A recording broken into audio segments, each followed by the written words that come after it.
कृष्णाय वासुदेवाय हराय प्रमात्मने प्रणत कृष्णासाय गोविंदाय नमो नमः।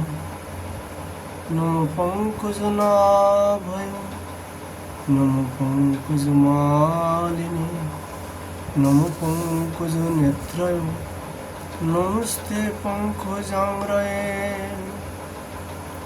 श्रीमद्भागवत महापुराण की जय। श्रीमद्भागवत महापुराण की जय। बद्री विशाल भगवान की जय। नर नारायण भगवान की जय। नारद जी भगवान की जय। श्री कृष्ण देव वैष्णदेव भगवान की जय। सुखदेव गोस्वामी जी की जय। परीक्षित जी महाराज की जय। सूत जी महाराज की जय। शौनक आदि ऋषियों की जय। श्रोता बिंदु की जय। भक्त बिंदु की जय। श्री गुरु महाराज की जय। जय जय श्री राधेश्याम निताई गौर हरि बोल। आज यहाँ पर चर्चा का विषय है श्रीमद्भागवत जी का दशम स्कंदो 54 अध्याय।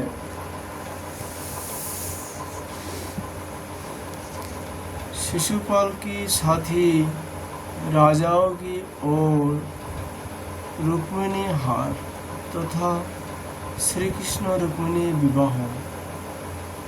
श्री सुगुवास इति सर्वेषु संरब्धा वाहनारुद्ध दंशिता स्वैर्बलै परिक्रमता अन्योद्धृतकारमुकः।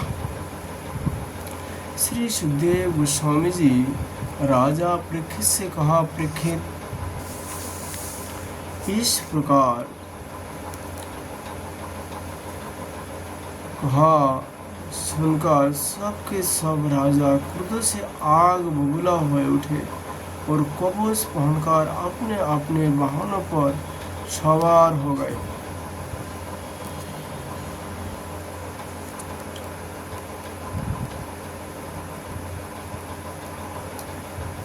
अपने अपनी सेना के साथ सब धनुष ले लेकर भगवान श्री कृष्ण के पीछे दौड़े। राजन, जब यदुवंशियों की सेनापतियों ने देखा कि शत्रु दल हम पर चढ़ा आ रहा है, तब उन्होंने भी अपने अपने धनुष का टंकर किया और घूमकर उनके सामने डट गए। जरासंध की सेना के लोग कोई घोड़े पर, कोई हाथी पर तो कोई रथ पर चढ़े हुए थे। वे सभी धनुर्वेदों की बड़ी मर्मज्ञ थे। वे यदुवंशियों पर इस प्रकार बाणों की वर्षा करने लगे मानो दल के दल बादल पहाड़ों पर मूसलाधार पानी बरसा रहा हो। परम सुंदरी रुक्मिणी जी ने देखा कि उनके पोती श्री कृष्ण की सेना बाण बरसाने ढक गई है।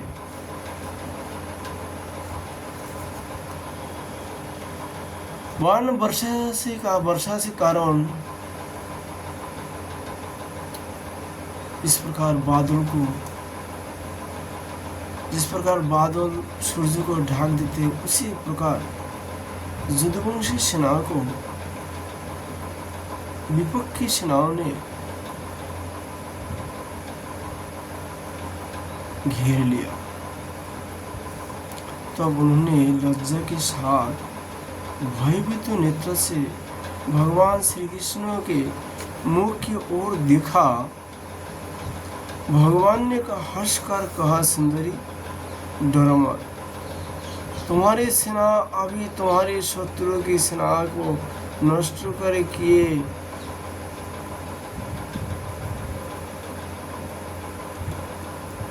शत्रु की सेना को नष्ट किए डालती है। इधर गद और संघर्षण आदि यदुवंशी वीर अपने शत्रु का पराक्रम और अधिक न सह सके। वे अपने बाणों से शत्रु के हाथों, पैर, हाथी, घोड़े तथा रथों की छिन्न भिन्न करने लगे। उनके बाणों से रथ, घोड़े और हाथियों पर बैठे विपक्षी वीरों के कुंडल, किरीट और पागरियों से सुशोभित करोड़ों सिर, खड्ग, गदा और धनुष के हाथ से जांघें और पैर काट कर पृथ्वी पर गिरने लगे। इस प्रकार घोड़े, खच्चर, हाथी, ऊंट, गाधे, मनुष्य के सिर भी काट कर रणभूमि में लौटने लगे। अंत में विजय की सच्ची आकांक्षा वाले यदुवंशियों ने शत्रु की सेना तहोश नहोश कर डाली। जरासंध आदि सभी राजा युद्ध से पीठ दिखाकर भाग खड़े हुए।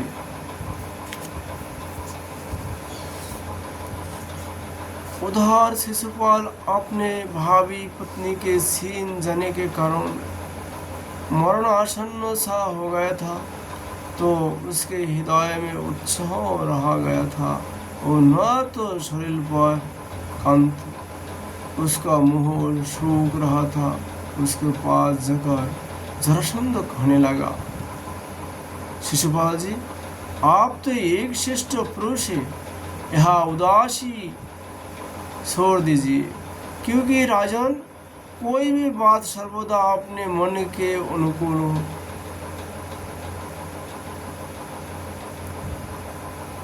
अनुकूल ही हो जा प्रतिकूली। इस संबंध में कुछ स्थिरता किसी भी प्राणी के जीवन में नहीं देखी जाती है। जैसे कठपुतली बाजीगर की इच्छा से अनुसार नाचाती है, वैसे ही यह जीव भी भगवत इच्छा से अधीन रहकर सुख और दुख के संबंध में यथाशक्ति चेष्टा करता रहता है। देखिए, श्री कृष्ण ने मुझे 23 अक्षयणी सेनाओं को साथ 17 बार हरा दिया। मैंने केवल एक बार 18वीं बार उन पर विजय प्राप्त की। फिर भी इस बात को लेकर मैं न तो कभी शोक करता हूँ और न तो कभी हर्ष, क्योंकि मैं जानता हूँ कि प्रारब्ध के अनुसार काल भगवान ही इस सरासर जगत को झकझोरते रहते हैं। इसमें संदेह नहीं है कि हम लोग बड़े बड़े वीर सेनापतियों को भी नायक हैं, फिर भी इस समय श्री कृष्ण के द्वारा सुरक्षित यदुवंशियों की थोड़ी सी सेना ने हमें हरा दिया है। इस बार हमारे शत्रु की ही जीत हुई, क्योंकि काल उन्हीं की अनुकूल थे। जब काल हमारे दाहिने होगा तब हम भी उन्हें जीत लेंगे।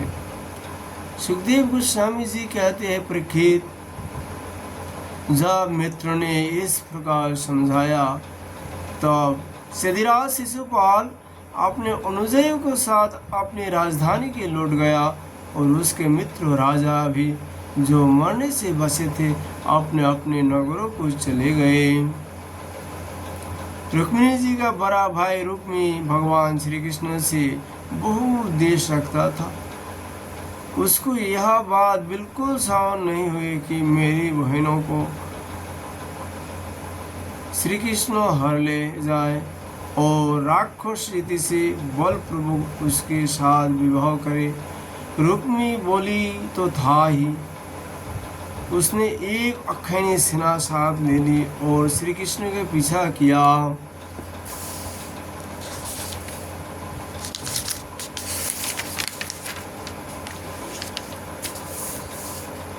महाभाव रुक्मी क्रोध के मारे जल रहा था।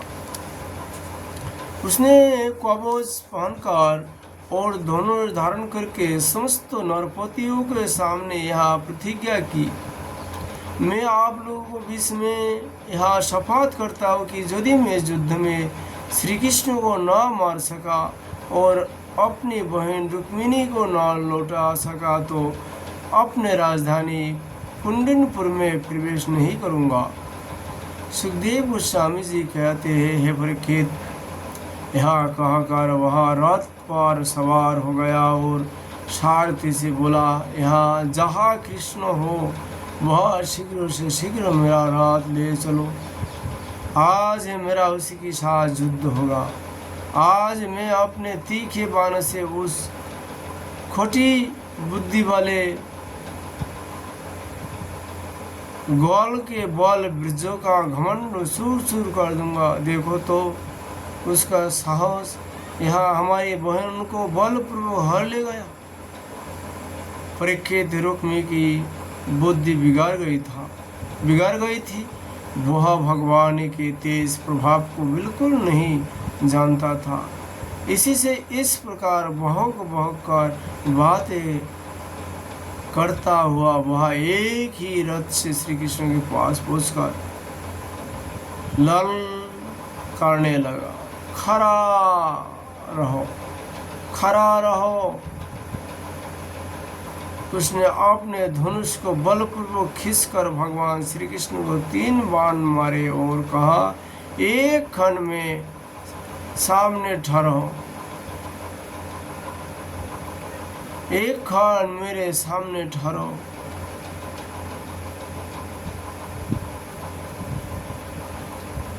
यदुवंशों के कुल कलंकों जैसे कौआ उनकी सामग्री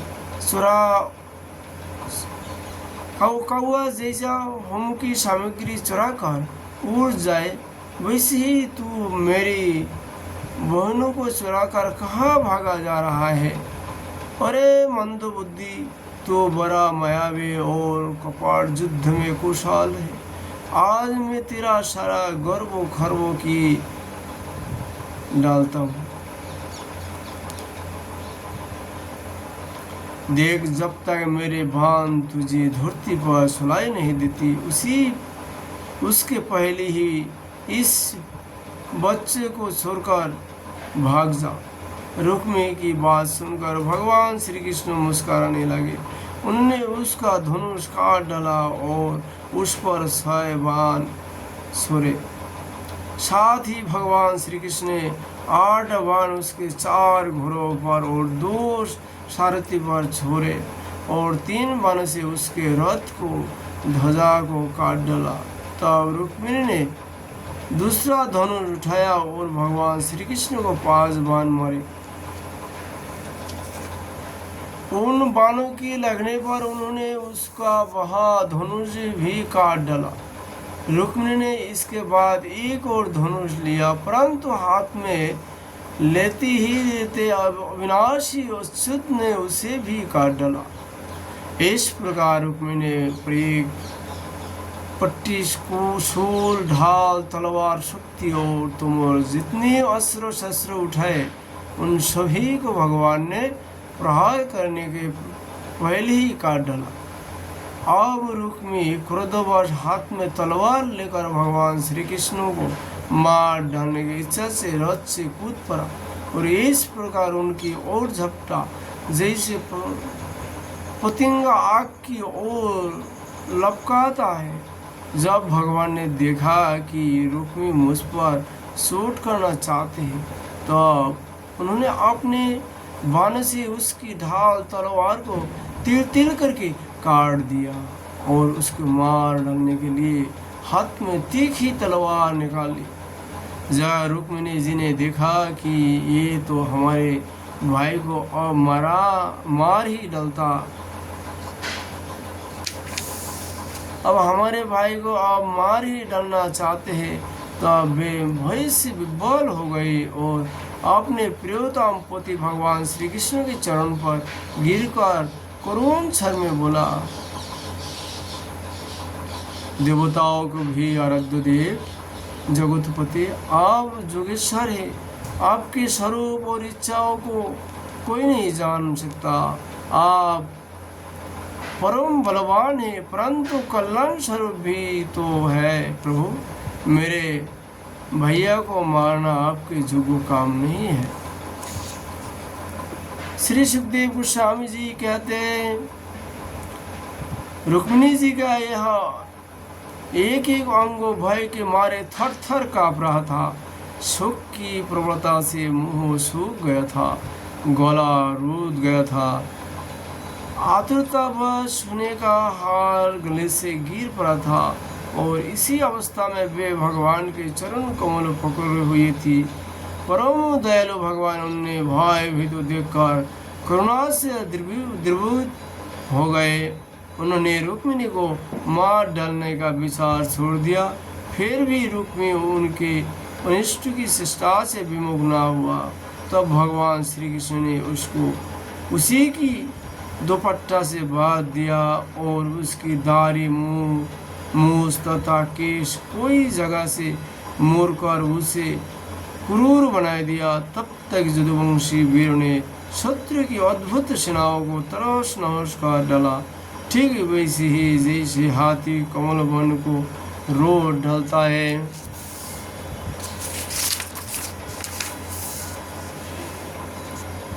फिर भी लोग उधर से लौटकर श्री कृष्ण के पास आए तो देखा कि रुक्मिणी दुपट्टा से बंधा हुआ अधमरी अवस्था में पड़ा हुआ है। उसी देखकर सर्वशक्तिमान भगवान बलराम जी को बड़ा दया आई और उन्होंने उसके बंधन खोलकर उसे छोड़ दिया तथा श्री कृष्ण से कहा, कृष्ण तुमने यह अच्छा नहीं किया। यह निंदित कार्य हम लोगों के योग्य नहीं है।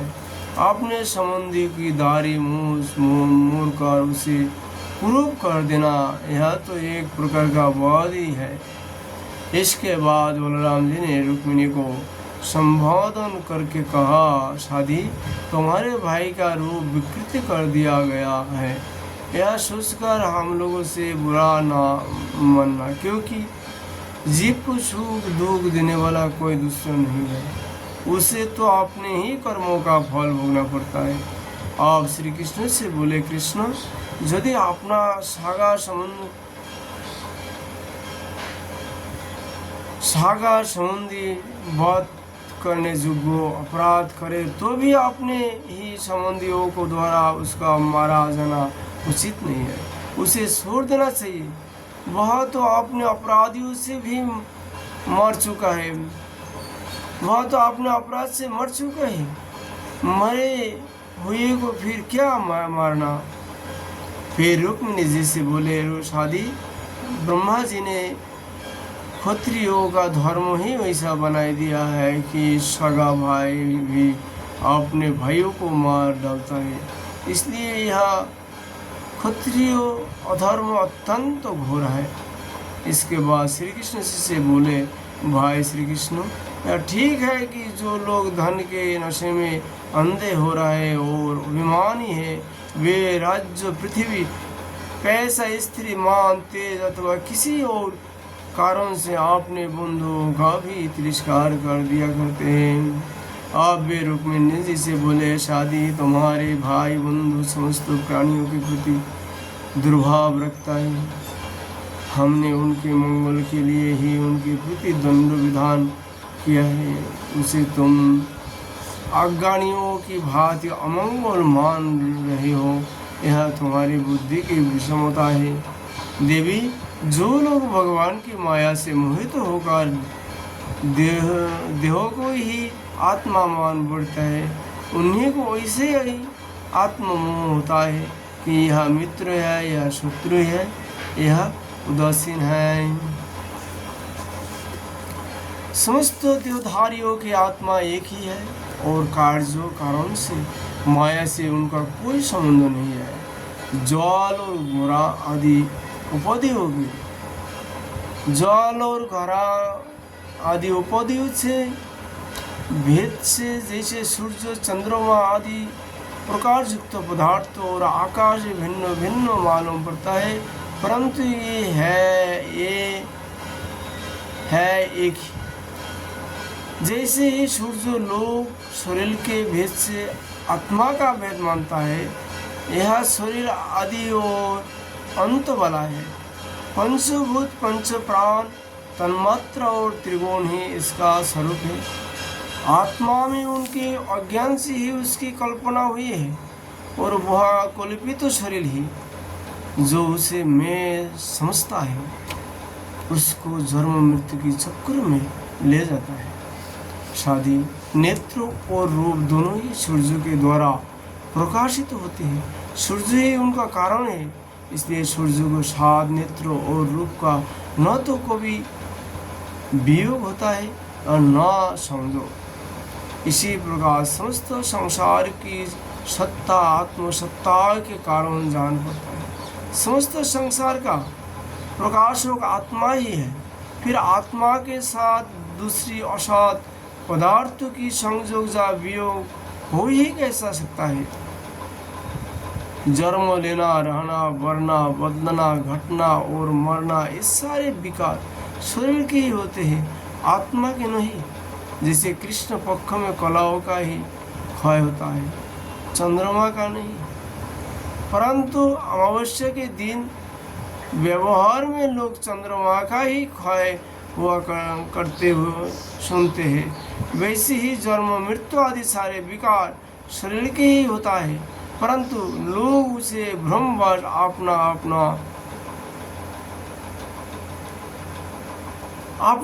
अपने आत्मा का मान लेता है। जैसे सोया हुआ पुरुष किसी पदार्थों के न होने पर भी स्वप्न में भोग और भोग रूप फलों का अनुभव करते हैं, उसी प्रकार अज्ञानी लोग झूठ मोह संसार चक्र का अनुभव करते हैं। इसलिए शादी अज्ञान के कारण होने वाले इस सुख को त्याग दो। यह सुख अंत कारण के मुरझा देता है, मोहित कर देता है। इसलिए उसे छोड़कर तुम अपने स्वरूप स्थिति में हो जाओ। श्री सुखदेव गोस्वामी जी कहते हैं, परीक्षित, जब बलराम जी इस प्रकार समझाया तब परम सुंदरी रुक्मिणी जी ने अपने मन का मेल मिटाकर विवेक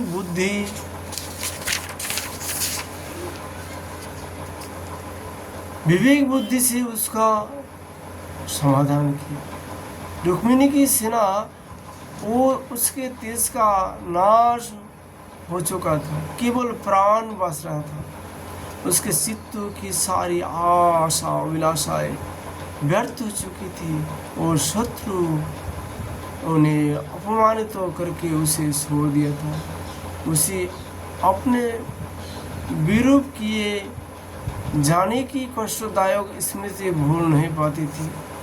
तो उसने अपने रहने के लिए भूस्कट नाम के एक बहुत बड़ी नगरी बसाई। उसने पहले ही यह प्रतिज्ञा कर ली थी कि दुर्बुद्धि कृष्ण को मारे बिना और अपनी छोटी बहन की लौटाए बिना मैं कुंडनपुर में प्रवेश नहीं करूंगा। इसलिए क्रोध करके वह यही रहने लगा। सुखदेव गोस्वामी जी कहते हैं, परीक्षित, भगवान श्री कृष्ण ने इस प्रकार सब राजाओं को जीत लिया और विदर्भ राजकुमारी रुक्मिणी जी को द्वारकापुरी में लाकर उनका विधि पूर्वक पानी ग्रहण किया। हे राजन, उस समय द्वारकापुरी में घर घर बड़ा ही उत्साह मनाया जाने लगा। क्यों ना हो, वह के सभी लोगों का यदुपति श्री कृष्ण के प्रति अनन्य प्रेम जो था। वह के सभी नर नारी मुनियों के चमकीली कुंडल धारण किए हुए थे। उन्होंने आनंद से भरकर चित्र विचित्र वस्त्र पहने, दुल्हा और दुल्हनियों की अनेकों भेंटों की सामग्रियां उपहार में दी। उस समय दरगाह की अपूर्व शोभा हो रही थी। वही बड़ी बड़ी पताकाएं बहुत ऊंचाई फहरा रही थी। चित्र विचित्र मालाएं, वस्त्र और रत्नों के तोरण बंधे हुए थे। द्वार पर धूप खील आदि मंगल की वस्तुएं सजाई हुई थी। जल भरे कलश और गजा और धूप की सुगंधी तथा दीपावली से बड़ी ही विलक्षण शोभा हो रही थी। मित्रों, नरपति आमंत्रित तो किए गए थे। उनके मद वाले हाथियों के मत से द्वारका की सड़क और गोलियों का सिरकाव हो गया था। प्रत्येक दरवाजे पर केलों के खंभे और सुपारी के पेड़ लुपे हुए बहुत ही भले मालूम होते थे। उस उत्सव में कुतूहलवश इधर उधर घूम धूम करते हुए बंधु वर्ग में कुरु, सिंजय, केकय, विदर्भ, जोधु और कुंती आदि वंश के लोग परस्पर आनंद मना रहा था। जहाँ तहाँ रुक्मिणी हरण की ही गाथा गाई जाने लगी। उसे सुनकर राजा और राजकन्याएं अत्यंत विस्मित हो गई। महाराज भगवती लक्ष्मी जी को रुक्मिणी के रूप में साक्षात लक्ष्मीपति भगवान श्री कृष्ण के साथ देखकर द्वारकावासी नर नारियों के परम आनंद हुआ। इति श्रीमद्भागवते महापुराणे पारमहंस्यां संहितायां दशम स्कंदे उत्तरार्धे रुक्मिणी युद्धे चतुर्थ पंचशततम अध्याय। आज हम लोग श्रीमद् भागवत जी का कथा यही विश्राम देता हूँ। राधा माधव जी कृपा होने पर कल फिर भागवत जी का चर्चा करेंगे। जय श्री कृष्ण।